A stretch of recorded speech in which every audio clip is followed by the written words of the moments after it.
The fluorescent lights buzzed overhead as Marcus sat on the cold metal chair outside the operating room. His hands trembled as he clutched a coffee cup that had gone cold hours ago.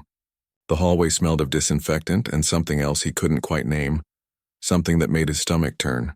He had been sitting there for 7 hours now, watching nurses rush past him with urgent expressions, their shoes squeaking against the polished floor.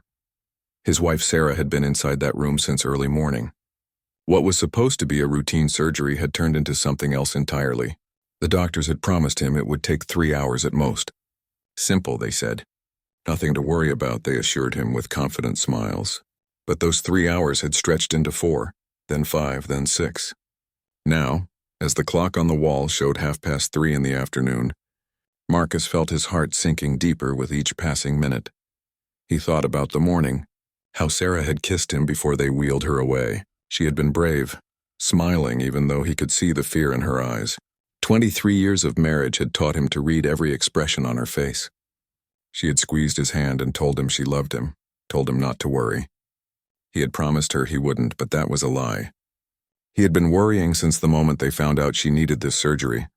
Marcus stood up and paced the hallway for what felt like the 100th time. His legs were stiff from sitting and his back ached, but he couldn't stay still anymore. He walked to the window at the end of the corridor and looked out at the city below. People were going about their normal lives down there. They were shopping, laughing, arguing about trivial things. They had no idea that up here on the 8th floor his entire world was hanging in the balance. A young couple sat across from him, holding hands and whispering to each other. The woman was pregnant, her belly round and full. They looked nervous but hopeful. Marcus remembered when he and Sarah had been like that, waiting for their first child to be born. That had been the happiest day of his life. Their daughter Emma was 20 now, studying at college across the country. He had called her 3 hours ago to tell her the surgery was taking longer than expected. She had wanted to fly home immediately, but he told her to wait. Now he wished he had told her to come. The door to the operating room swung open and Marcus's heart jumped into his throat. A nurse emerged, her face hidden behind a surgical mask. She didn't look at him, just hurried down the hallway with a tray of instruments. Marcus felt the disappointment wash over him like a wave. Not yet, still waiting. Always waiting. He returned to his chair and pulled out his phone. There were messages from friends and family asking for updates. He didn't know what to tell them. What could he say? That he was terrified? That every minute felt like an hour? That he kept imagining the worst possible outcomes? He put the phone back in his pocket without responding to anyone. Marcus's mind drifted back to the weeks before the surgery. Sarah had been feeling tired, more tired than usual. At first, they thought it was just stress from her job at the elementary school where she taught 3rd grade. She loved those kids, always came home with stories about their funny questions and innocent observations, but the tiredness didn't go away. Then came the pain, sharp and sudden, that made her double over in the kitchen one evening while making dinner. The doctor's appointments had followed one after another. Tests, scans, more tests, each one revealing a little more, each result bringing them closer to this moment. The doctors used words that Marcus had to look up later on the internet. Medical terms that sounded cold and clinical. But what they all meant was that something was wrong inside Sarah's body, something that needed to be fixed quickly. He remembered the night before the surgery. They had stayed up late, talking about everything and nothing. Sarah had made him laugh with a story about one of her students who thought penguins lived in people's refrigerators. They had looked through old photo albums, remembering trips they had taken together. The beach vacation where Emma was 5 and refused to go near the ocean. The road trip where their car broke down in the middle of nowhere, and they had to sleep in a tiny motel that smelled like mothballs. All those memories, all those years together, and now this. Another hour passed. Marcus counted the tiles on the floor, then the panels on the ceiling. He counted the number of times the elevator dinged, the number of people who walked past him. Anything to keep his mind occupied, anything to stop the dark thoughts from creeping in. But they came anyway, like shadows growing longer as the sun sets. What if something went wrong? What if the doctors couldn't fix it? What if Sarah didn't wake up? These questions circled in his mind like vultures. He tried to push them away, tried to think positive thoughts. But fear has a way of drowning out hope when you're sitting alone in a hospital hallway. A Dr. Marcus didn't recognize walked past him, and their eyes met for just a second. The doctor's expression was grave, tired. Marcus wondered how many surgeries that doctor had performed today. How many families were waiting in hallways just like this one throughout the hospital? How did doctors do this job every day? How did they carry the weight of so many lives on their shoulders? The coffee in Marcus's cup had formed a thin film on top. He stared at it, unable to bring himself to take another sip. His mouth was dry, but the thought of drinking anything made him feel sick. He hadn't eaten since breakfast, but he wasn't hungry. His body felt numb, disconnected, as if he was watching all of this happen to someone else. Outside the window, the sun was beginning to set, painting the sky in shades of orange and pink. Sarah loved sunsets. She always said they reminded her that even endings could be beautiful. Marcus hoped she was right. He hoped that when all of this was over, they would watch sunsets together again, sitting on their back porch with glasses of wine, talking about their day. The elevator dinged again and Marcus looked up hopefully, but it was just a family getting off, carrying balloons and flowers, probably visiting someone who was recovering. He envied them, their smiles, their lightness. He wondered if he would ever feel that way again. The clock struck 5 in the evening when Marcus noticed the shift change.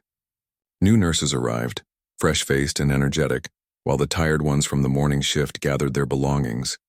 They exchanged quick words at the nurses' station, their voices low and professional. Marcus strained to hear if any of them mentioned Sarah's name, but he caught nothing useful, just medical jargon and room numbers that meant nothing to him. His phone buzzed in his pocket. It was his brother David calling for the 3rd time that afternoon. Marcus let it go to voicemail. He couldn't talk to anyone right now. What would he say? The same thing he had said 3 hours ago? Still waiting? Still no news? Still feeling like his heart was being squeezed in a vice? David meant well, but Marcus needed silence. He needed to be alone with his thoughts, no matter how dark they became. A memory surfaced unexpectedly. Sarah in their kitchen last Tuesday, humming while she prepared breakfast. She always hummed when she cooked, old songs from the radio station she listened to while driving. That morning it had been something from the 70s, a love song Marcus couldn't remember the name of. She had turned to him with a spatula in her hand, flour somehow smudged on her cheek, and smiled. That smile that had made him fall in love with her 25 years ago. He had taken a picture of her with his phone, laughing when she protested that she looked messy. Now that photo was his phone's wallpaper and he couldn't stop looking at it. The operating room doors remained closed, imposing and mysterious. Marcus had started to hate those doors. They represented everything unknown, everything terrifying. Behind them, doctors were working on his wife, cutting into her, trying to fix what was broken. He trusted them, he had to trust them. But trust didn't make the waiting any easier. Trust didn't stop his mind from imagining scalpels slipping, monitors flattering, urgent voices calling for help. An elderly man shuffled down the hallway, using a walker for support. He moved slowly, deliberately, each step a small victory. A nurse walked beside him, encouraging him gently. Marcus watched them pass, thinking about resilience, about the human body's ability to heal and recover. He clung to that thought like a lifeline. Bodies could heal. Sarah's body could heal. This surgery would work, and she would recover, and they would go home together. But doubt crept in again, whispering cruel possibilities. What if the damage was worse than the doctors expected?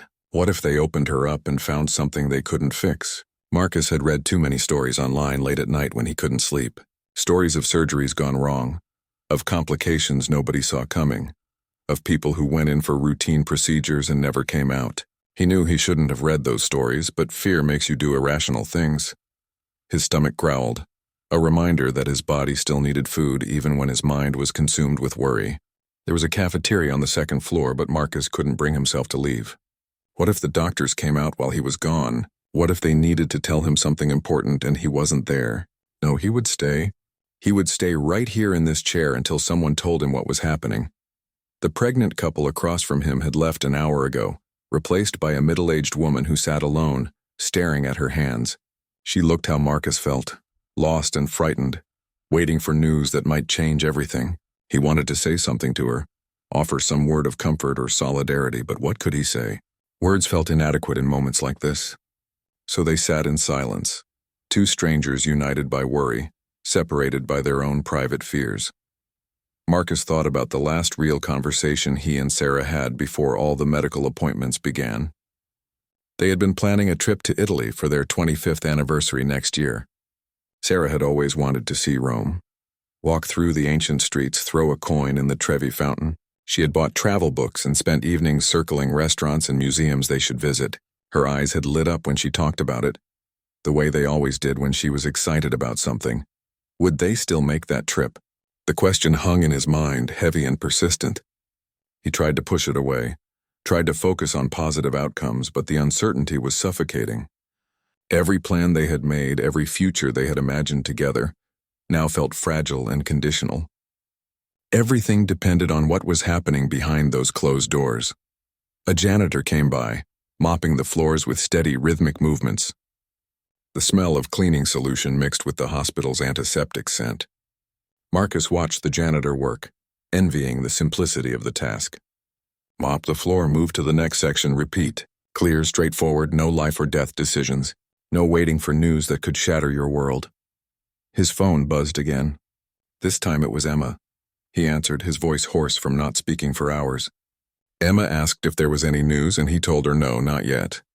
She cried softly on the other end of the line, trying to stay strong for him. He told her everything would be okay, even though he didn't know if that was true.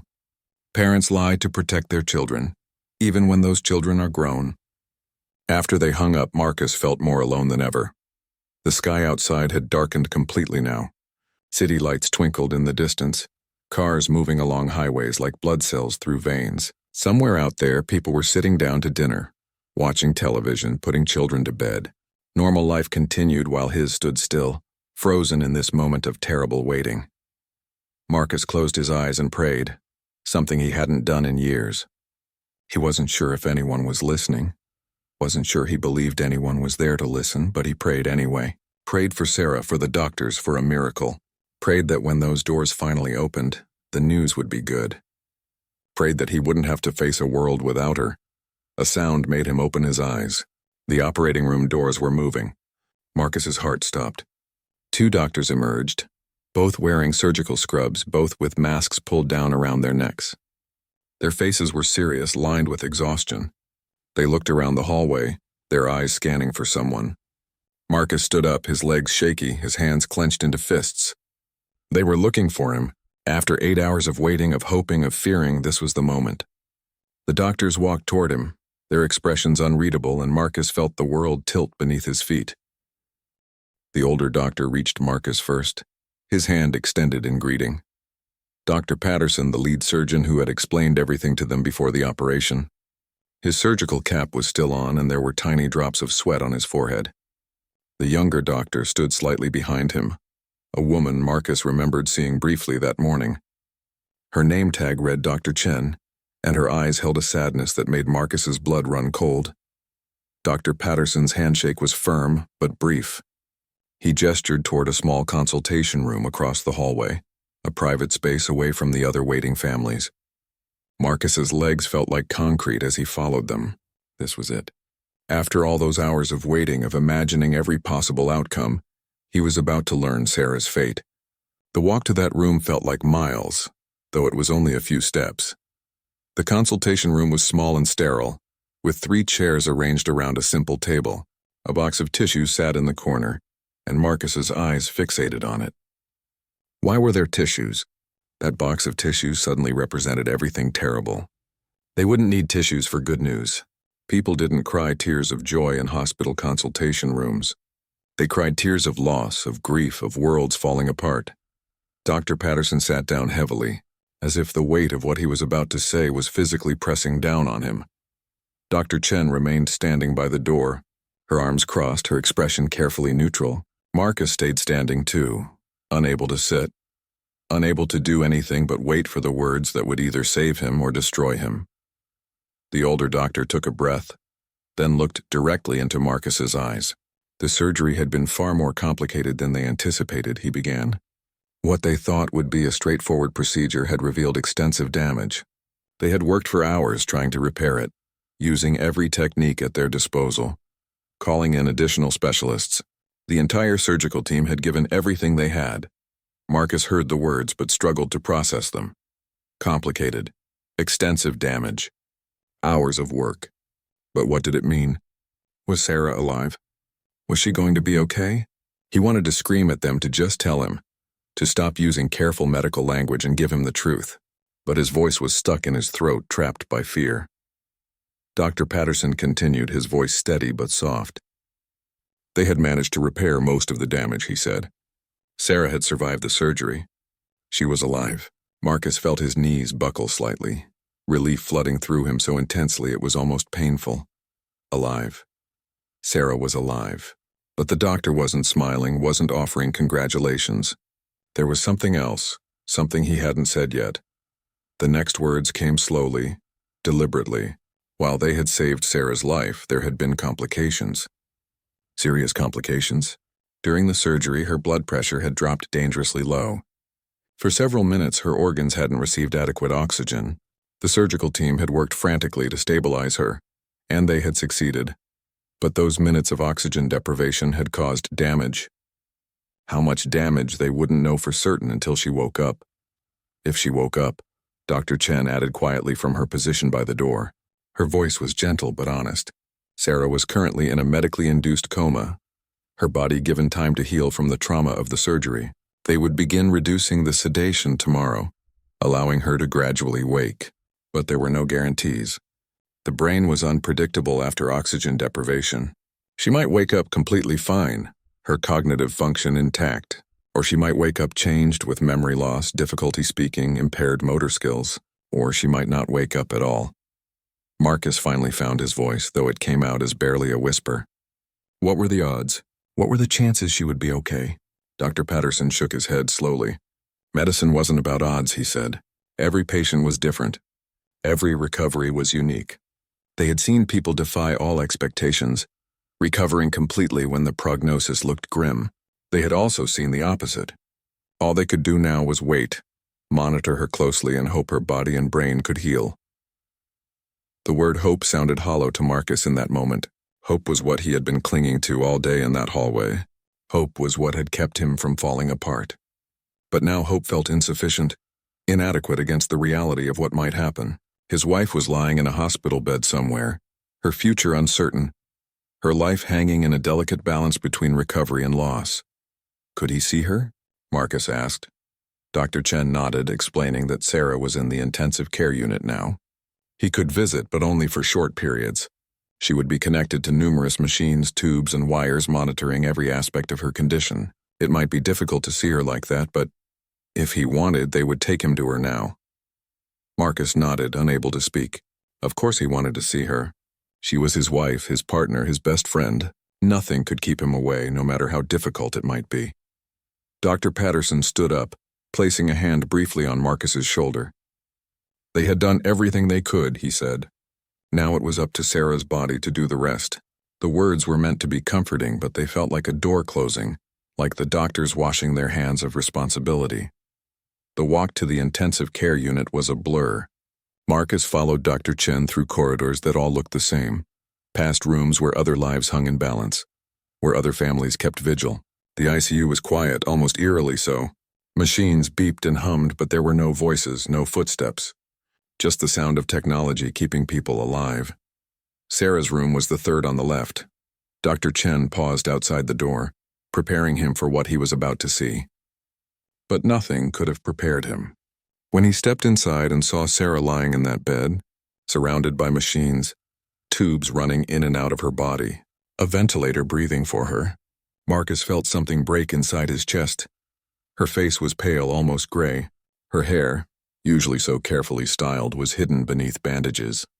Her hands, which had held his that morning, lay motionless on the white sheets. She looked small in that bed, fragile in a way he had never seen her before. This was Sarah, but also not Sarah. This was her body, but where was she? Where was the woman who hummed while cooking, who laughed at terrible jokes, who cried during sentimental commercials? A nurse stood nearby, checking one of the monitors. She gave Marcus a sympathetic smile before quietly leaving the room, giving him privacy. He approached the bed slowly, afraid that moving too quickly might somehow hurt her more. He reached out and took her hand, careful not to disturb the IV line inserted into her vein. Her hand was warm, and that gave him some comfort. She was alive. Her heart was beating. Blood was flowing through her veins. These were facts, concrete and real. He held on to them like anchors, refusing to let his mind spiral into darker possibilities. She was alive, and where there was life, there was possibility. The doctors had said she might recover completely. Might. That single word contained both hope and terror, but Marcus chose to focus on the hope. Marcus sat in the chair beside Sarah's bed for hours, holding her hand, talking to her even though she couldn't respond. The nurses had told him that coma patients might be able to hear voices, that familiar sounds could help bring them back. He didn't know if it was true, but he talked anyway. He told her about his day waiting in the hallway, about the people he had seen, about how scared he had been. He told her that Emma wanted to fly home and that he had finally agreed to let her come. Their daughter would arrive tomorrow morning. Night deepened outside the hospital windows. The city lights blurred together like stars fallen to earth. Marcus watched the numbers on the machines beside Sarah's bed, learning what each one meant. Heart rate, blood pressure, oxygen saturation. The nurse had explained them all, teaching him to read the monitors like some kind of cryptic language. Every beep, every change in rhythm sent his anxiety spiking until he learned what was normal and what wasn't. Around midnight, a different nurse came in to check Sarah's vitals. She was older, with kind eyes and steady hands. She asked Marcus if he had eaten anything, and when he admitted he hadn't, she brought him a sandwich from somewhere. It tasted like cardboard, but he forced himself to eat it. Sarah would be angry if she woke up and found out he hadn't been taking care of himself. When she woke up, he corrected himself mentally. Not if. When sleep was impossible, though his body screamed for rest. Every time he closed his eyes, he saw the doctors emerging from the operating room, their faces grave. He saw that box of tissues in the consultation room. He heard Dr. Chen's quiet voice saying those terrible words. If she wakes up. Marcus shook his head, trying to dislodge the memory. He focused instead on the rise and fall of Sarah's chest, the steady rhythm of the ventilator breathing for her. Life continuing moment by moment. Emma called at 2 a.m. She couldn't sleep either. Marcus stepped into the hallway to talk to her, keeping his voice low so he wouldn't disturb other patients. He told her about seeing her mother, about the machines, about how peaceful Sarah looked despite everything. He didn't mention the doctor's uncertainty, didn't share his deepest fears. Emma needed hope too, needed to believe her mother would be okay. So Marcus gave her that hope, packaging it in calm words and steady reassurances, even as his own hope flickered like a candle in the wind. The hospital at night was a different place than during the day, quieter, darker, more intimate somehow. The only sounds were machines humming their mechanical lullabies and the soft footsteps of nurses making their rounds. Marcus returned to Sarah's room and resumed his vigil, studying her face for any sign of consciousness, any flicker of awareness. But she remained still, lost somewhere deep inside herself. He thought about all the moments that had led them here, meeting her at a friend's party when they were both 22. Their first date at that Italian restaurant that had since closed down. The way she had laughed at his nervous jokes, putting him at ease with her warmth. Their wedding day, standing at the altar while she cried happy tears.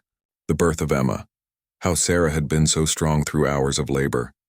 How she had looked at their newborn daughter with a love so fierce it took Marcus's breath away. 23 years of memories, of building a life together. Morning coffees and evening walks. Arguments about stupid things like whose turn it was to take out the trash. Making up with kisses and apologies. Holidays with family, quiet weekends at home, the ordinary moments that made up a marriage, that wove two separate lives into one shared existence. How could all of that be threatened by something invisible? By damaged cells and failing organs, by minutes without oxygen? Marcus squeezed Sarah's hand gently, willing her to squeeze back to give him any sign that she was still in there. But her hand remained limp in his. The machines continued their steady beeping, numbers scrolling across screens, her body functioning but her mind absent. He tried not to think about what the doctors had said, about the possibility that she might never come back, or might come back different, changed in ways he couldn't imagine. Dawn came slowly, light creeping across the sky in shades of pink and gold. Marcus watched the sunrise through the hospital window, remembering what Sarah had said about endings being beautiful. But this wasn't an ending, he told himself firmly. This was a pause, a moment of transition. She would wake up. She had to wake up. He refused to consider any other possibility. The morning shift nurses arrived, cheerful and efficient. They checked Sarah's vitals, adjusted her medications, recorded notes on clipboards. One of them, a young woman named Jennifer, asked Marcus if he wanted coffee.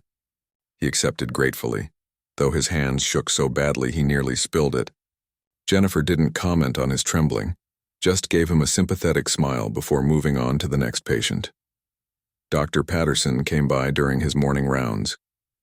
He examined Sarah carefully, checking her pupils, reviewing the monitor readings, conferring quietly with the nurses. Marcus stood in the corner, trying to read the doctor's expression, searching for any hint of good news or bad. But Dr. Patterson's face remained professionally neutral, revealing nothing. After the examination, the doctor pulled Marcus aside. Sarah's vital signs were stable, he reported. Her body was responding well to the medication. They would begin reducing her sedation this afternoon, a gradual process that would take several hours. If everything went according to plan, she might start showing signs of waking up by evening. But there were no guarantees. Her brain had experienced trauma, and its healing process was unpredictable. Marcus nodded, absorbing the information. Evening. That meant another full day of waiting, of watching, of hoping. He could do that. He had already waited this long. A few more hours wouldn't break him. Though truthfully, he felt already broken, held together only by sheer force of will and the desperate need to be strong for Sarah. Emma arrived at the hospital around 9 in the morning. She had taken the red-eye flight, her eyes red from crying and lack of sleep. When she saw her mother lying in that hospital bed, she broke down completely. Marcus held her while she sobbed, his own tears finally coming after being held back for so long. They cried together, father and daughter, both terrified of losing the person they loved most. After Emma composed herself, they sat on either side of Sarah's bed, each holding one of her hands. Emma talked to her mother the way Marcus had, telling her about school, about her friends, about funny things that had happened recently. Her voice was shaky but determined, filling the quiet room with stories and love. Marcus listened, grateful for his daughter's presence, for not having to face this alone anymore. The morning passed slowly. Nurses came and went. Doctors checked monitors. Life in the ICU continued its careful dance between hope and despair. Marcus and Emma took turns stepping out for coffee or bathroom breaks, neither wanting to leave Sarah alone for long. They ate lunch in the cafeteria, though neither had much appetite. The food was tasteless, just fuel for bodies that needed to keep going. Afternoon arrived, and with it came the promised reduction in sedation. A nurse explained the process to Marcus and Emma, how they would gradually decrease the medications keeping Sarah unconscious, allowing her body's natural systems to take over. It would take time, she cautioned. Waking from a medically induced coma wasn't like waking from normal sleep. It was a slow process, and they needed to be patient. The waiting became excruciating once they knew Sarah might wake up at any moment. Every small movement, every flutter of her eyelids sent Marcus and Emma leaning forward hopefully. But hours passed with no real change. The ventilator still breathed for her. The machine still monitored her silent body. Emma held her mother's hand so tightly her knuckles turned white, whispering encouragements that seemed to disappear into the air without landing anywhere. Marcus found himself bargaining with whatever force might be listening. He promised to be a better husband, to take Sarah on that trip to Italy, to never take a single day with her for granted. He promised to appreciate the small things, the ordinary moments he had always rushed through. Just let her wake up, he pleaded silently. Just give them more time together. By 6 in the evening, Marcus noticed a change. Sarah's breathing pattern had shifted slightly, becoming less synchronized with the ventilator. The nurse noticed too and called for Dr. Chen, who came quickly to examine her. This was a good sign, she explained. Sarah's brain was starting to take control of her breathing again, trying to breathe on her own. It meant the sedation was wearing off, that her nervous system was beginning to wake up. Dr. Chen made adjustments to the ventilator, allowing Sarah more control over her breathing. Marcus watched the monitors anxiously, seeing the numbers fluctuate as Sarah's body struggled to remember how to do things it had done automatically for 45 years. Breathing, such a simple thing, suddenly seemed like the most complex miracle. Each breath Sarah took on her own felt like a victory, small but significant. Emma stood up and paced the room, too nervous to sit still. She kept running her hands through her hair, a habit she had inherited from her mother. Marcus wanted to comfort her, to tell her everything would be fine, but he was too scared himself to offer false assurances. They had reached a critical moment. The next few hours would determine Sarah's fate, would reveal whether the woman they loved was still there behind her closed eyes. Around 7:30, Sarah's fingers twitched. It was slight, barely noticeable, but Marcus saw it. He grabbed Emma's arm, pointing. They both stared at Sarah's hand, willing it to move again. Minutes passed. Then her fingers curled slightly, then relaxed. A purposeful movement, not just a reflex. Marcus felt tears spring to his eyes. She was in there. She was fighting her way back. Dr. Patterson arrived to oversee what he called the awakening process. He explained that they would remove the ventilator tube soon, allowing Sarah to breathe completely on her own. But first, they needed to see more signs of consciousness, more evidence that her brain was functioning properly. He tested her reflexes, shining lights in her eyes, pressing on various parts of her body to check for responses. Each small response felt monumental. Her foot flinched when he pressed her sole. Her eyes moved beneath her closed lids when he spoke loudly near her ear. These were primitive responses, Dr. Patterson explained, controlled by the deeper parts of the brain. But they were positive signs. Her nervous system was intact. Now they needed to see if the higher functions had survived, if the Sarah they knew was still present. Night fell again, the second night of this endless vigil. But this night felt different, charged with possibility. Sarah was moving more now, small, restless movements as consciousness pulled at her. Her eyelids fluttered repeatedly, fighting to open. Marcus leaned close, speaking directly to her, telling her he was there, that Emma was there, that she was safe and they loved her. He didn't know if she could hear him, but he hoped his voice was a thread she could follow back to them. At 9:47, Sarah's eyes opened. Just for a second, unfocused and confused before closing again. But Emma had seen it and cried out in joy. Marcus felt his heart leap. Her eyes. He had seen her eyes, those brown eyes he knew so well. The nurses hurried in, checking monitors, recording the event. Dr. Chen appeared, examining Sarah carefully, asking Marcus and Emma to step back momentarily.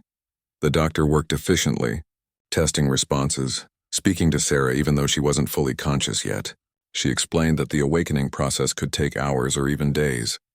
Sarah might open her eyes again soon, or it might be morning before she truly woke. Patience was crucial.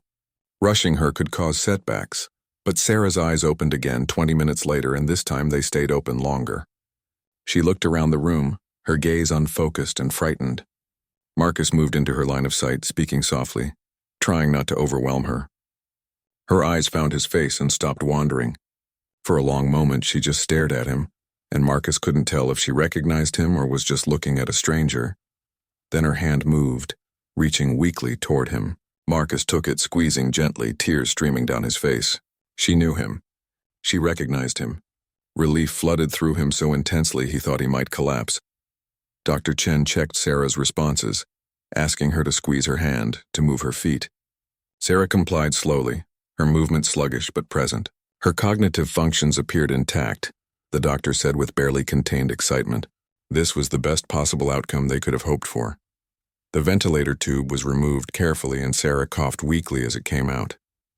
Her throat would be sore, the nurse explained, placing an oxygen mask over her face instead. Sarah's first breaths on her own were raspy and difficult, but they were hers. She was breathing, thinking, aware. She was coming back to them. Emma moved to the other side of the bed, taking her mother's other hand. Sarah's eyes moved to her daughter's face, and although she couldn't speak yet, her expression softened with recognition and love. Emma sobbed openly, kissing her mother's hand repeatedly, telling her how scared she had been, how much she loved her. Dr. Patterson entered the room, his tired face breaking into a genuine smile when he saw Sarah awake. He approached the bed carefully, speaking in a calm, measured tone. He asked Sarah if she knew where she was, if she knew what had happened. Sarah's response was a weak nod, her eyes moving between the doctor, Marcus, and Emma. The doctor performed a series of simple tests. He asked Sarah to squeeze his fingers, which she did with surprising strength. He asked her to follow his finger with her eyes, and she tracked it perfectly. He asked her to wiggle her toes, and after a moment's concentration, she managed it. Each successful response was a gift, evidence that her brain had survived the trauma largely intact. Marcus couldn't stop touching Sarah's hand, her arm, her face. needing constant physical confirmation that she was really there, really awake. He had spent so many hours imagining the worst outcomes that this reality felt almost too good to be true. He kept expecting someone to tell him this was temporary, that complications would arise, that they weren't out of danger yet.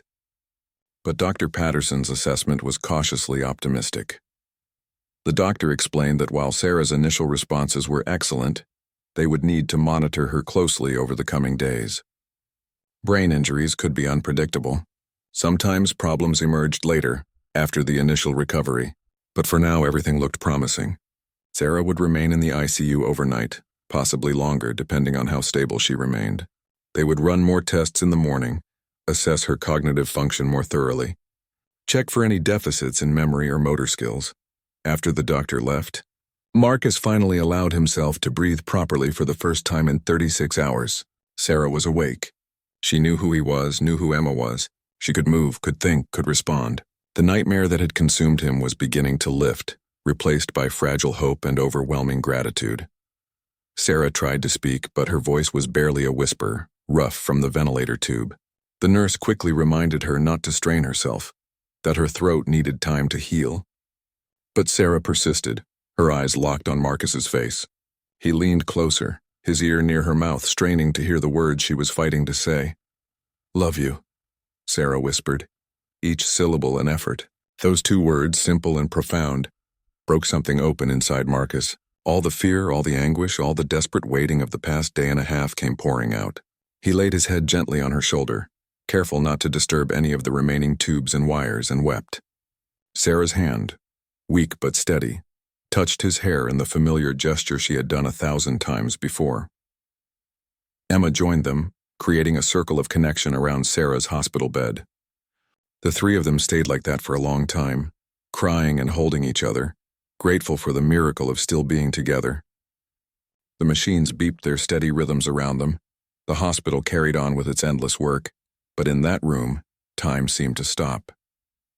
They were together, and that was everything. The night passed with Sarah drifting in and out of light sleep. Each time she woke, Marcus was there watching over her. He didn't sleep, couldn't sleep, too afraid that if he closed his eyes, this fragile reality might disappear. Emma dozed in the chair, exhausted from emotion and travel.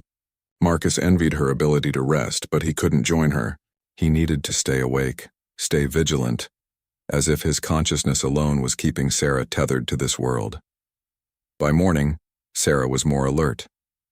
Her voice was stronger, though still hoarse. She asked what had happened, why she was in the hospital, and Marcus explained gently about the surgery, about the complications, about the long hours of not knowing if.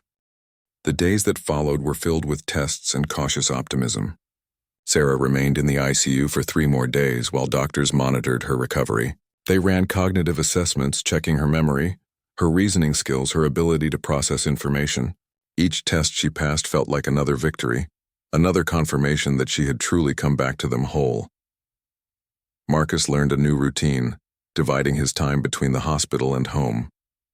He would spend the day with Sarah, then go home at night to shower and change clothes before returning early the next morning. Emma stayed with him, neither of them wanting to be too far from Sarah for too long.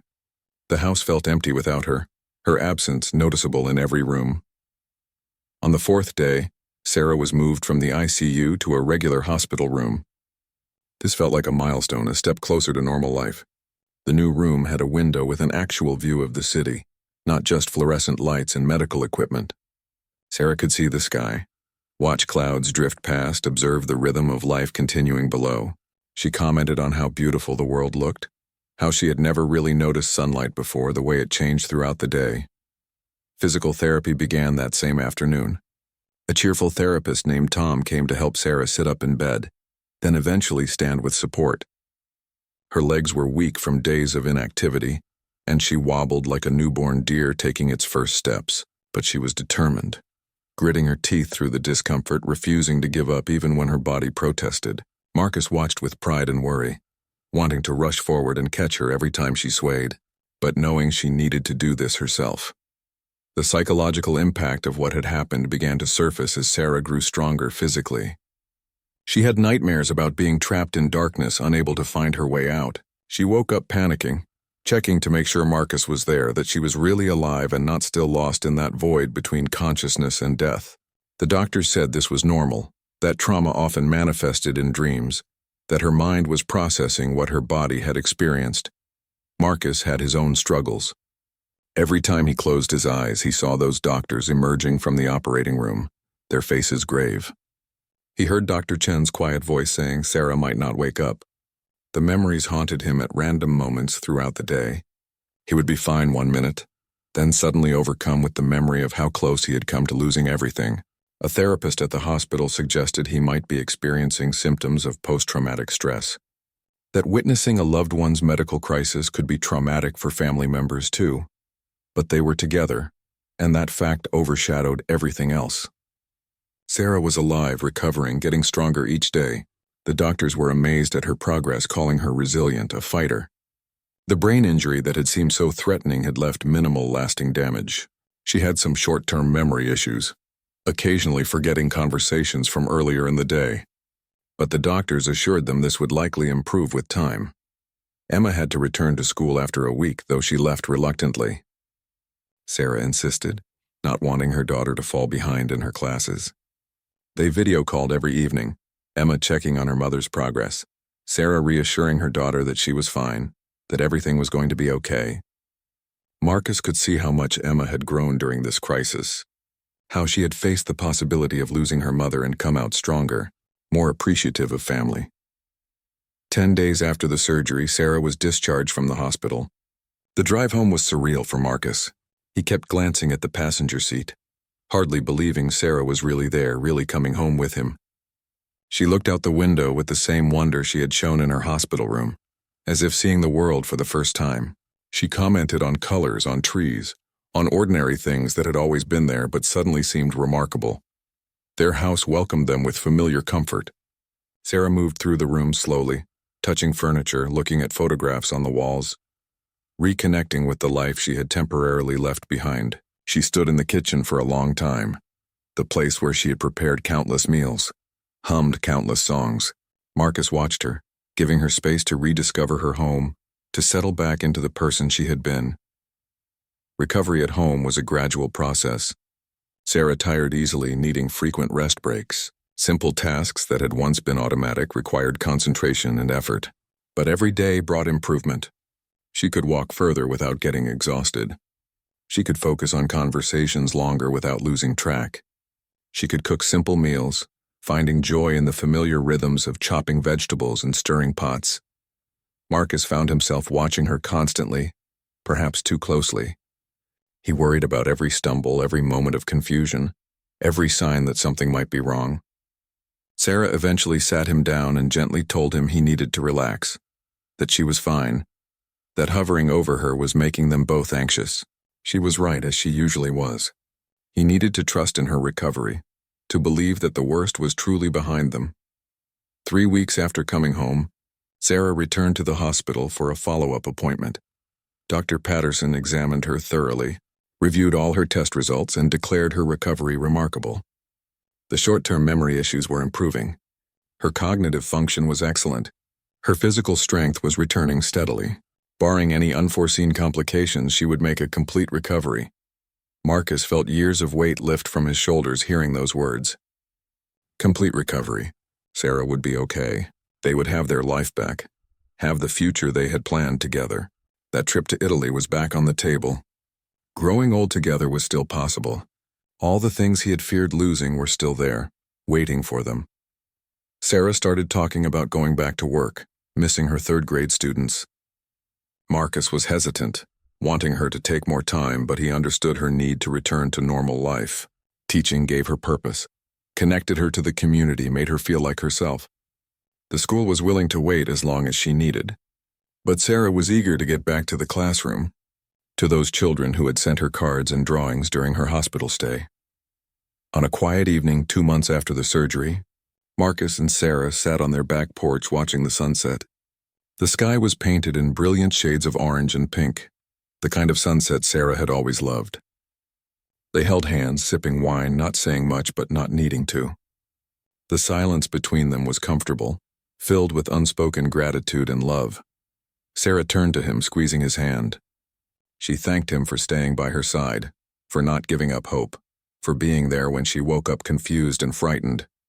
Marcus shook his head, telling her there was nowhere else he would have been, nothing else he could have done. She was his wife, his partner. In sickness and health he had promised 23 years ago, and he had meant every word. They talked about the experience sometimes, about how it had changed them. Sarah said she appreciated life more now, didn't take ordinary moments for granted. Every morning she woke up felt like a gift. Every conversation, every meal, every sunset was precious in a way it hadn't been before. She had been given a second chance, and she intended to make the most of it. Marcus understood exactly what she meant. He had learned the same lesson during those hours in the hospital hallway, during those days of not knowing if she would wake up. Life was fragile and temporary, and the people you loved could be taken away in an instant. But they had been lucky. They had been given more time together, more sunsets to watch, more memories to create. Emma came home for Thanksgiving that year, and they celebrated with more gratitude than usual. The three of them sat around the dinner table holding hands while Sarah said grace. She thanked God for her recovery, for her family, for the doctors who had saved her life, for the chance to be there with the people she loved. Her voice cracked with emotion, and they all cried a little, not from sadness but from the overwhelming awareness of how precious this moment was. The trip to Italy happened the following summer, delayed, but not forgotten. They walked through Rome hand in hand, threw coins in the Trevi Fountain, ate pasta at sidewalk cafes. Sarah glowed with joy throughout the trip, her health fully restored, her spirit stronger than before. Marcus took hundreds of photos, wanting to capture every moment, every smile, every experience they shared. Standing in front of the Colosseum, Sarah turned to Marcus with tears in her eyes. She told him she had dreamed of this place during her coma, had used it as a beacon to find her way back to consciousness. The thought of seeing Rome with him had given her something to fight toward, a reason to keep struggling toward the light. Marcus held her close, both of them crying and laughing, grateful beyond words for the journey that had brought them here. Years later, when people asked Marcus about the hardest time in his life, he would tell them about waiting in that hospital hallway, about watching doctors emerge with grave faces, about the terrible uncertainty, about the long hours of not knowing if his wife would survive. But he would also tell them about the miracle of her recovery, about the strength of her will to come back, about the second chance they were given. He would tell them that life was precious and unpredictable, that you should never take a single day for granted, that you should tell the people you love how much